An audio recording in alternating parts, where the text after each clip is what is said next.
Hello.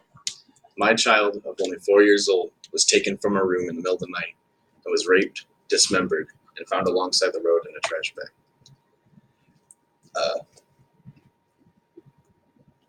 The man that did this now has life in prison. And some would say, yeah, the punishment fits the crime. But this man sits every single day with 3 meals a day, full medical care, visits, and possibly appeals. That means that man might be out someday, a walk-in free, maybe in your neighborhood someday. The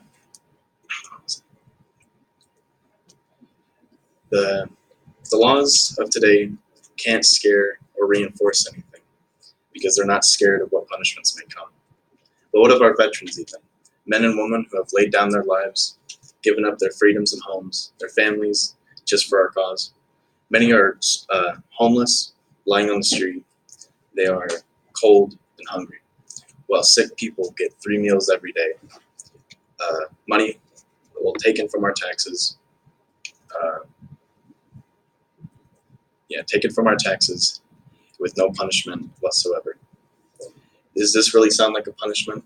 Because there is no punishment to this at all. Who has their rights and freedoms taken away more, prisoners or veterans? On to my first point of wrong sentencing.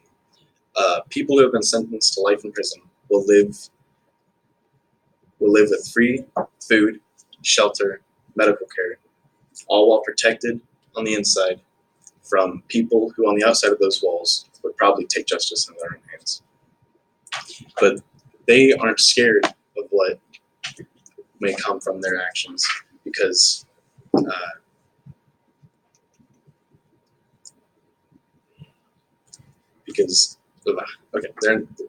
they're not scared of what their actions may come.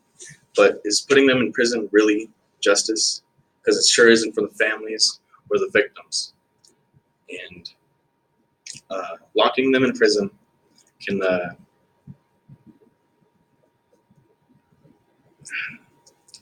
they have no punishment, and they can live up to 30 years before being executed, which is just 30 years of taxpayers' money feeding our faces. As said before, these individuals use our tax money to stuff their faces and receive more medical treatment than our people on the outside. In an article by cbpp.org, it states that $56 billion go to prisons, juvenile justice programs, and other correction programs. Those who commit gruesome crimes are unlikely to be changed by sitting in a cell every day. Do you really think they're sitting and thinking long and hard about what they've done with their TVs, food, magazines, books, and security? Many prisoners have even stated they would rather sit in prison than leave the outside because of the luxuries on the inside. Prisoners can even be rewarded with good behavior and earn money to buy things. Sentences can be shortened because they act nice, but it can all be just an act. So what is the point? On to my third point. Those who have been determined through forensics, DNA, without a doubt has been proven to be the killer and committed a horrific crime should not be given trial and housed for 30 years with possibility of a parole. As every parole hearing, families of the victims show for each, begging the courts to not release these monsters, looking into the faces that took the ones they love. But those who say that death row is permanent is wrong. Execution is in fact the third most likely outcome following a death sentence. More likely